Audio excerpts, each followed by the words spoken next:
शांति शांति शांति।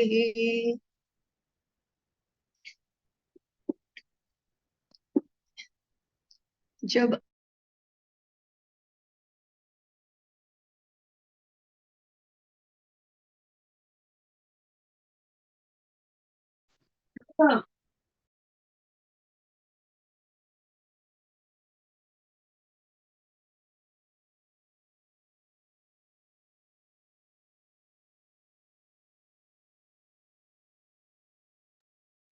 हरिओम ताई, आपकी आवाज नहीं आ रही है।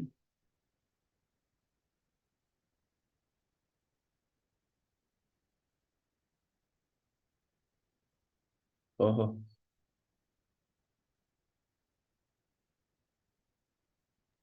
मैं लगाऊं क्या जो वहां है उसको फोन? हाँ देखिए, नियति ताई अगर। जी। क्या हुआ?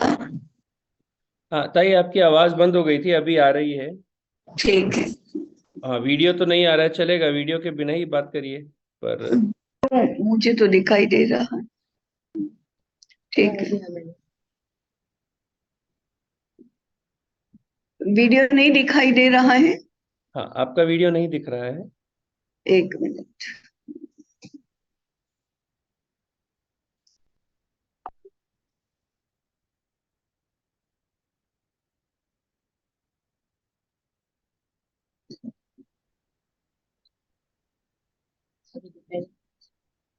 अच्छा, कनेक्ट हुए। चलो छोड़ो। हाँ, सुनाई दे रहा है। सुनाई दिखाई दोनों दे रहा है ताई। ठीक है। ठीक है। तो मैं कह रही थी कि जब अर्थार्जन की बात आती, हम अपने आप को केंद्र में रखकर विचार करते हैं। फिर कैसे हमारा अर्थार्जन सुनिश्चित हो और हम उसके बारे में कैसे निश्चिंत रह सके, सिक्योर हो जाए, इसके बारे में अधिक विचार और अधिक पुरुषार्थ करते हैं। परंतु ऐसा करने से समस्या सुलझती नहीं है, क्योंकि हमारा अर्थार्जन और लोगों के ऊपर ही निर्भर रहता है। ये तो बात सत्य है कि हम ये जानते भी हैं कि we can not live in isolation. हम अकेले तो जी नहीं सकते। इसलिए हमारे अर्थार्जन के लिए संदर्भ तो सारे विश्व का ही है। केवल समष्टि नहीं, सृष्टि भी हमारा संदर्भ है। क्योंकि हमारा अर्थार्जन मायने तो तब होता है जब वह वास्तव में संपत्ति के साथ संबंधित हो। असल में हमको चाहिए होती है संपत्ति। अभी अर्थार्जन हम करते हैं वो पैसे के रूप में करते हैं। ये पैसा ये एक ऐसा प्रतीक है कि जो हमारे लिए बहुत प्रकार के आभास निर्माण करता है। वास्तव में होता नहीं है, परंतु है ऐसा दिखता है। और इस करेंसी को लेकर, पैसे को लेकर बहुत सारी जटिल रचनाएं और उलझने हमने पैदा कर दी हैं, जिसका हमें ठीक से पता भी नहीं चलता। तो जरा सादे अर्थ में समझने का प्रयास करें।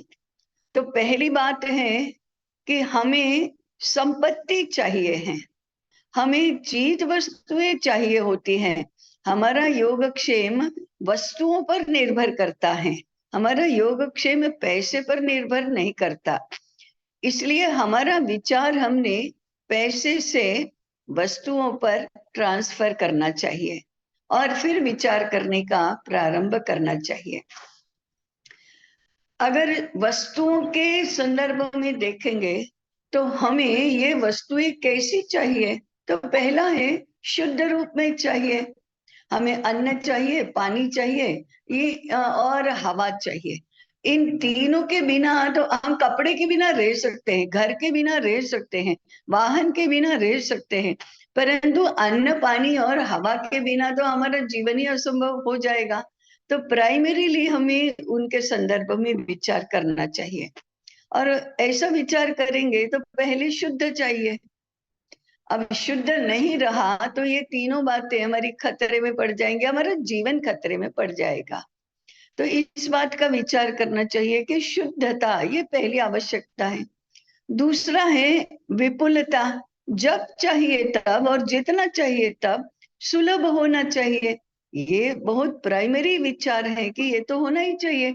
अगर अभावों में रहे तो जीवन ही खतरे में पड़ जाएगा। तो फिर हमें ये विपुल मात्रा में चाहिए। तीसरा, हमें जिस प्रकार से सूट करता है वैसा चाहिए, नहीं तो हम स्वस्थ नहीं रह पाएंगे। तो देश काल परिस्थिति का विचार भी उसके साथ जुड़ा हुआ है।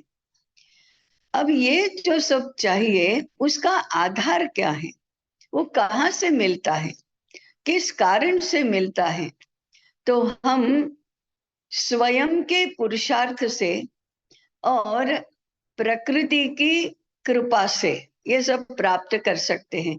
तो पुरुषार्थ और प्रकृति की कृपा, इन दोनों बातों का समायोजन हम कैसे करेंगे इसका विचार करना। पुरुषार्थ करने के लिए हमारे पास क्या है, किस आधार पर हम पुरुषार्थ कर पाएंगे? तो पहला है मेहनत करेंगे, श्रम करेंगे। तो श्रम के लिए हमारे पास क्या है?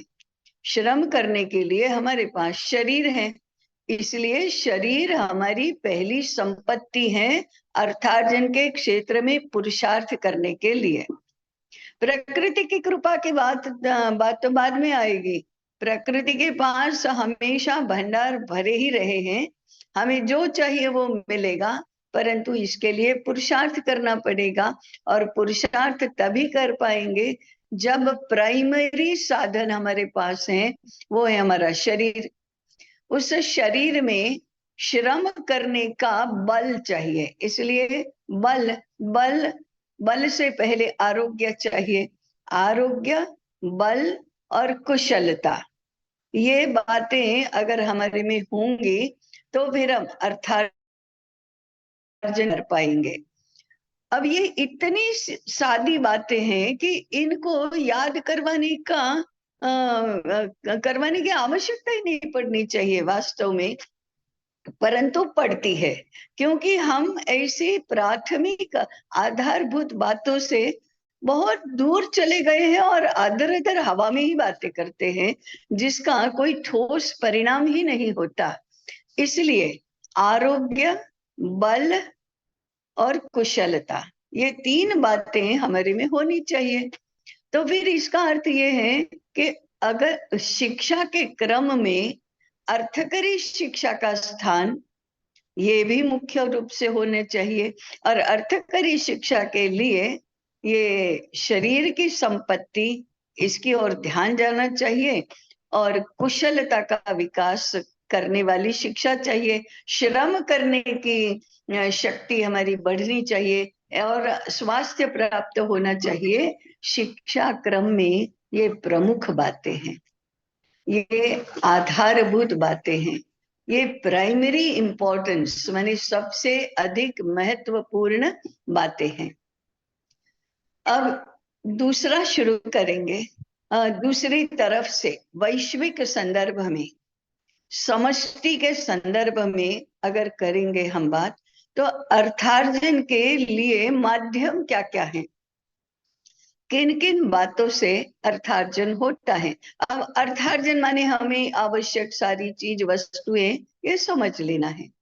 तो सबसे पहला है भौतिक संपत्ति का, भौतिक चीज वस्तुओं का उत्पादन, मटेरियल प्रोडक्शन। इसके बारे में हमने बहुत चर्चा की है, इसलिए पुनरावर्तन नहीं करेंगे। दूसरा है वाणिज्य, इसके बारे में भी हमने कहा, पहले ही बात की है। तीसरा है नौकरी, नौकरी के साथ चाकरी भी जुड़ी है। और चौथा है भिक्षा। ये चार प्रमुख रूप से हमारे यहाँ अर्थार्जन के साधन रहे हैं। अब आप भिक्षा के साथ अर्थार्जन को जोड़ेंगे तो जरा हमको अटपटा सा लगता है, परंतु अर्थार्जन का साधन, इसको हम पर्याय रूप में कहेंगे योगक्षेम का साधन। योगक्षेम, योगक्षेम का अर्थ क्या है? योग का अर्थ है हमें जो चाहिए है उसकी प्राप्ति, और क्षेम माने जो प्राप्त हुआ है उसकी रक्षा, इसको योगक्षेम कहते हैं। तो हमारे निर्वाह के लिए, हमारे योगक्षेम के लिए भिक्षा ये एक माध्यम है। दो माध्यमों की चर्चा हमने की थी, प्रोडक्शन और वाणिज्य। अब नौकरी करना, ये क्या है? नौकरी और चाकरी, इन दो में अंतर क्या है? चाकरी करना ये अंग सेवा या शरीर के साथ संबंधित ऐसे ऐसे काम है, उसको चाकरी कहते हैं। उदाहरण के लिए धोबी का काम ये चाकरी है। परिचर्या करना ये चाकरी है। घर में झाड़ू पोछा लगाना, कुएं में से पानी निकालना और ये सारे काम है, वो तो चाकरी है। माने प्रत्यक्ष जीवन को सुकर बन लिए जो काम आवश्यक है वो तो सारे चाकरी में आते हैं।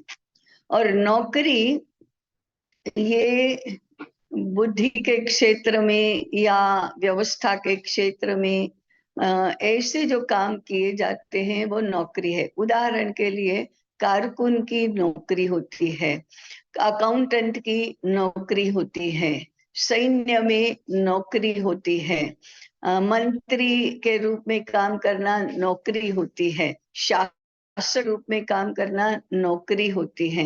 ये बुद्धि, बल, व्यवस्था आदि सारी बातों के संबंध में काम करना ये होता है।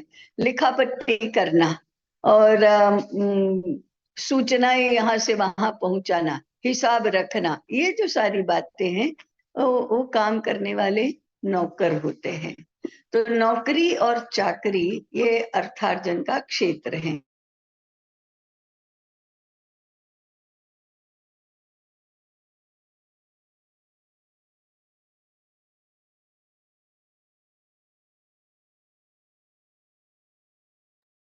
सही, आपकी आवाज नहीं आ रही है। अरे भगवान, मैं इसको छू भी नहीं रही हूँ। आ गई, आ आ गई? गई, आ गई। हाँ, अरे मैं 2 फीट दूर बैठी हूँ और उसको कुछ भी नहीं कर रही हूँ। सही, आपकी वाणी में इतना बल है, छूने की जरूरत नहीं। तो धीरे बोलती हूँ, उसके ऊपर वो डर न जाए। हाँ, तो अभी मैं कह रही थी कि आज के भारत की मानसिकता है हमको अच्छी नौकरी मिल जाए और अर्थार्जन हमारा सुनिश्चित हो जाए तो हम जो चाहे वो प्राप्त कर सके। और अच्छी नौकरी माने अच्छा वेतन, अच्छा पैसा मिलना। अच्छा काम माने अच्छी नौकरी नहीं होती है, अच्छा वेतन माने अच्छी नौकरी होती है। ये एक हमारा हमारा माने गलत धारणा है, गलत विचार है। इसके ऊपर अभी हम बात नहीं कर रहे हैं। अर्थार्जन का यह एक माध्यम है, चाकरी और नौकरी। और फिर चौथा है भिक्षा। भिक्षा माने मेरे योगक्षेम के लिए मैं सर्वथा कुछ भी किए बिना दूसरों पर निर्भर करती हूँ, ये भिक्षा हुई। इसके लिए मैं भिक्षा मांगती हूँ। मुझे अन्न चाहिए, अन्न दो। मुझे पानी चाहिए, पानी दो। मुझे वस्त्र चाहिए, वस्त्र वो मुझे दो। इसको हम भिक्षा कहते हैं। भिक्षा को दोनों बातें कही गई हैं, वो अधम भी है और उत्तम भी है। तो ये क्या है फिर भिक्षा? नौकरी क्या है और भिक्षा क्या है? तो कैडर में कहा गया कि उत्तम तो उत्पादन है, दूसरे क्रम में वाणिज्य है, तीसरे क्रम में नौकरी चाकरी है और चौथे क्रम में भिक्षा है, ऐसा बताया गया। ये किस संदर्भ में बताया गया और इसके संकेत क्या है? ये इस संदर्भ में बताया गया कि भौतिक संपत्ति व्यक्ति की हो या संपत्ति का आधार मटेरियल प्रोडक्शन है। माने समृद्धि का आधार संपत्ति और संपत्ति का आधार मटेरियल प्रोडक्शन है। मटेरियल प्रोडक्शन का पहला स्रोत है उद्योग, उत्पादन, और दूसरा है वाणिज्य, क्योंकि उस मटेरियल प्रोडक्शन के साथ ही जुड़ा हुआ है, इसलिए इनको पहला और दूसरा क्रम दिया। पहला क्रम उत्पादन को इसलिए कि उसके बिना तो वाणिज्य भी संभव नहीं है, इसलिए पहला उत्पादन दूसरा वाणिज्य। नौकरी को तीसरा क्रम दिया क्योंकि उसमें मटेरियल प्रोडक्शन नहीं है, तो संपत्ति निर्माण नहीं हो रही है, समृद्धि का स्रोत वह नहीं हो सकता, इसलिए तीसरा। और भिक्षा तो उतना भी काम नहीं कर रहे हैं जितने नौकर कर रहे हैं या चाकर कर रहे हैं, उतना भी काम नहीं कर रहे हैं, इसलिए भिक्षा को अधम कहा। निठल्ले होकर किसी से भिक्षा मांग कर अपना निर्वाह करना, उसको अधम कहा गया। परंतु उत्तम क्यों कहा गया? उत्तम उन लोगों के लिए है, उन कामों के संदर्भ में है जो समाज को सुसंस्कृत बनाने के लिए काम करते हैं। उपदेश देना, ज्ञान देना, ये सब संस्कृति के लिए आवश्यक है। तो श्रेष्ठ समाज समृद्ध और सुसंस्कृत दोनों होता है। ये हमने पहले ही देखा है कि संस्कृति और समृद्धि का संतुलन रहना ही चाहिए, क्योंकि समृद्धि के बिना संस्कृति के बिना समृद्धि आसुरी होती है। इसलिए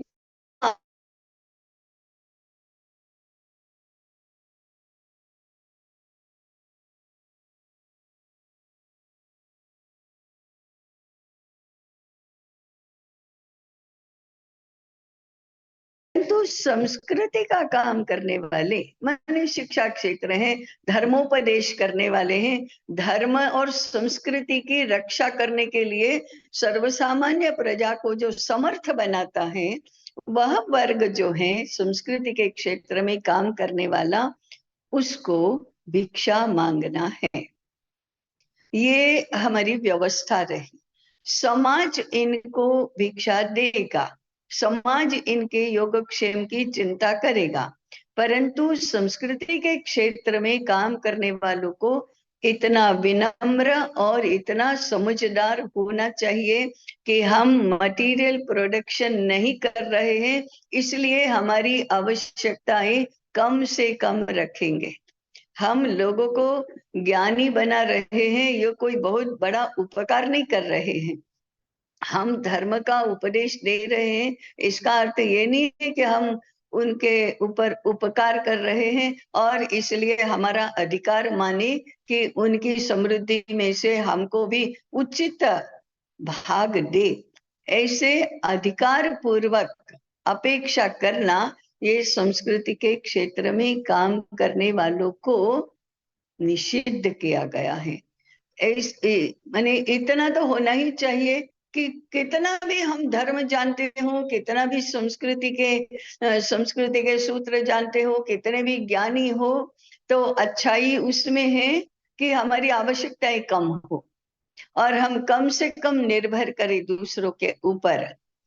तो अधिकार पूर्वक अपेक्षा नहीं करना, विनम्र होकर समाज की कृपा पर जीना, ये भिक्षा का तात्पर्य है।